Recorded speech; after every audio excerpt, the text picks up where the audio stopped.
Bonjour, c'est Solène, cofondatrice de la facilitation. Bienvenue dans ce nouvel épisode de La Voix de la facilitation, le podcast qui donne aux managers des repères concrets pour mieux travailler en équipe sans s'épuiser.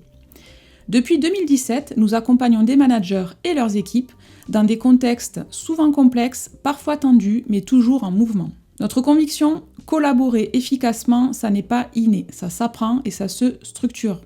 Alors dans chaque épisode, je vous partage des inspirations, des retours d'expérience et des outils testés sur le terrain que vous pouvez appliquer dès la semaine suivante.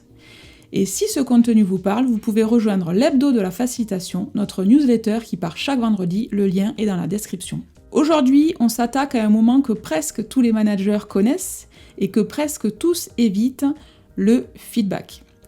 Pas parce qu'ils ne savent pas que c'est important, mais parce qu'il y a quelque chose juste avant d'ouvrir la bouche qui retient. Une hésitation, une peur parfois, quelque chose de très humain. Dans cet épisode, on va aller voir ce qui se passe vraiment dans ces moments-là et pourquoi changer de représentation sur le feedback change tout à la posture du manager qui le donne. La semaine dernière, j'ai donné une formation de 3 jours sur le management transversal avec un groupe de managers en poste. Et à un moment donné, on a forcément abordé la notion de feedback. Là, j'ai eu droit à un silence dans la salle, quelques sourires gênés, et puis, bien entendu, au fur et à mesure, les langues se sont déliées. Et on a fini par me dire « Solène, on sait que c'est important, mais on ne le fait pas vraiment ». Cette phrase, je l'ai entendue des dizaines de fois, dans des secteurs différents, des organisations différentes, des cultures managériales très différentes, elle revient toujours, avec les mêmes mots ou presque. Et à chaque fois, elle m'interpelle, parce qu'elle dit quelque chose d'important, pas sur les compétences de ces managers, mais sur ce que le feedback représente pour eux. Aujourd'hui, j'ai envie qu'on aille là-dedans. Pas tout de suite dans les outils, ça j'en parlerai à la fin de l'épisode. Je veux qu'on aille d'abord dans ce qui se passe avant qu'on commence à ouvrir la bouche pour donner un feedback. Allez, c'est parti. Alors, qu'est-ce qu'il se passe vraiment ? Quand j'aborde le feedback en formation, il y a un moment que j'observe presque systématiquement. Ce n'est pas de la résistance frontale, la personne me dit « le feedback c'est nul, ça sert à rien ». Non, c'est beaucoup plus subtil que ça. C'est pour moi une forme de contraction, quelque chose qui se referme légèrement dans le groupe. Les gens acquiescent, oui, le feedback c'est important, mais les corps disent tout autre chose. Et quand je creuse, quand je pose la question directement, qu'est-ce qui vous retient concrètement ? Ce qui sort, c'est rarement ce à quoi on s'attend. Ce n'est pas je ne sais pas comment faire, je ne sais pas comment m'y prendre, ou je n'ai pas le temps.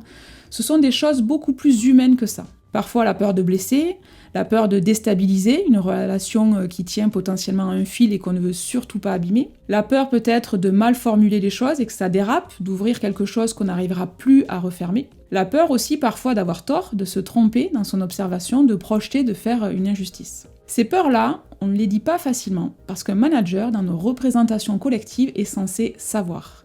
Être à l'aise avec ces moments-là, avoir les épaules pour. Alors, on l'était, on les reporte, on attend le bon moment, le bon contexte, la bonne humeur, la sienne et celle bien entendu de l'autre ou des autres, et au final le bon moment n'arrive jamais, ou trop rarement. Ou alors il arrive sous une forme qu'on n'avait pas choisie, la tension qui explose lors d'une réunion, l'entretien annuel expédié en 30 minutes, ou le mail froid envoyé à 18h après une journée chargée. Alors pour moi, qu'est-ce que cette peur révèle vraiment ? Ce que j'ai compris au fil des années, c'est que cette peur-là n'est pas un problème de compétence, c'est un problème de représentation. On a intégré implicitement, à travers les organisations dans lesquelles on a travaillé, les managers qu'on a eus, même depuis l'école au final, que le feedback, c'est un jugement, que c'est le moment où quelqu'un évalue quelqu'un d'autre, où l'un sait et l'autre apprend, où l'un a le pouvoir et l'autre potentiellement le subit. Avec cette représentation-là, bien sûr qu'on évite. Personne n'aime réellement être dans la position de ce juge et encore moins dans celle du jugé. Sauf que pour moi, cette représentation est incomplète. Et c'est justement vers cette incomplétude que tout peut changer. Alors si on faisait un pas de côté, dans ce groupe, pour en revenir à la formation que j'ai donnée la semaine dernière, il y avait un participant, manager, une quarantaine d'années, manager de proximité dans une structure publique, qui a fait pour moi basculer la prise de conscience dans le groupe. On était en train de travailler sur la distinction justement entre évaluer et observer, et il a fini par dire en fait je crois que je confonds feedback et bilan. Là, à nouveau, un petit silence et puis plusieurs têtes qui commencent à hocher dans le bon sens. Et c'était exactement ça en fait. Le bilan regarde en arrière, il évalue, il clôt, il range, il dit voilà ce qui s'est passé, voilà ce que ça valait, c'est utile, certes, mais c'est un acte de clôture. Alors que le feedback, quand il est posé avec la bonne intention, regarde vers l'avant.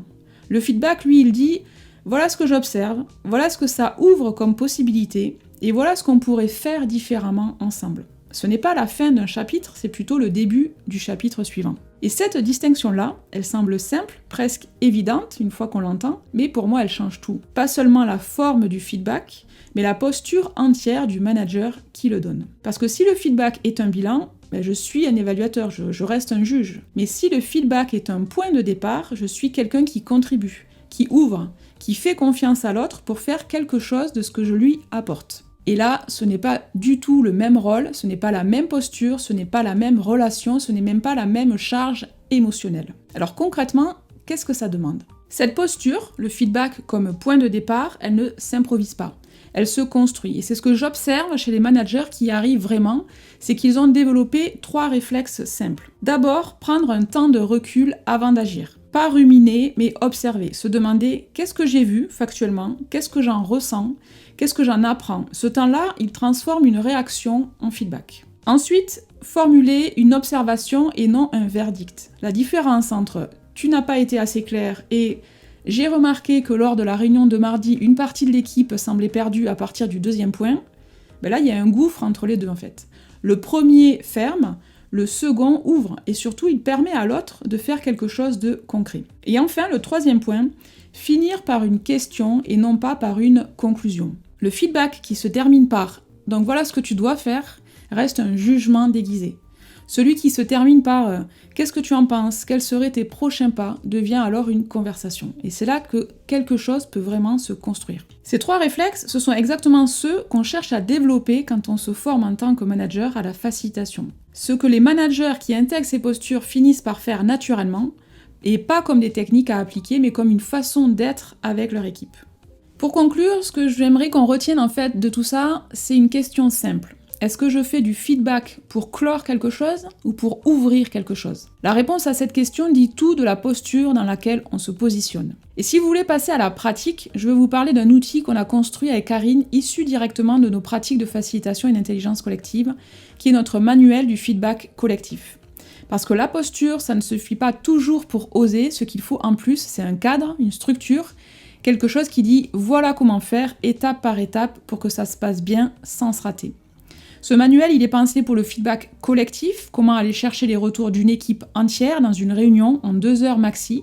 C'est un vrai moment collectif, structuré, où tout le monde participe, où l'engagement se construit, où la confiance se renforce et où personne ne se retrouve exposé inutilement, que ce soit le manager ou ses collaborateurs. Ce manuel est disponible en téléchargement gratuit sur notre site, bien entendu je mets le lien en note dans l'épisode. Et si ce que vous venez d'entendre résonne, abonnez-vous à l'hebdo de la facilitation, notre newsletter hebdomadaire où je partage chaque semaine des outils, des retours d'expérience et des réflexions pour les managers qui veulent faire autrement en s'appuyant sur les ressorts de la facilitation et de l'intelligence collective. Le lien est aussi dans les notes. En attendant, je vous dis à très vite pour un futur épisode de La Voix de la Facilitation.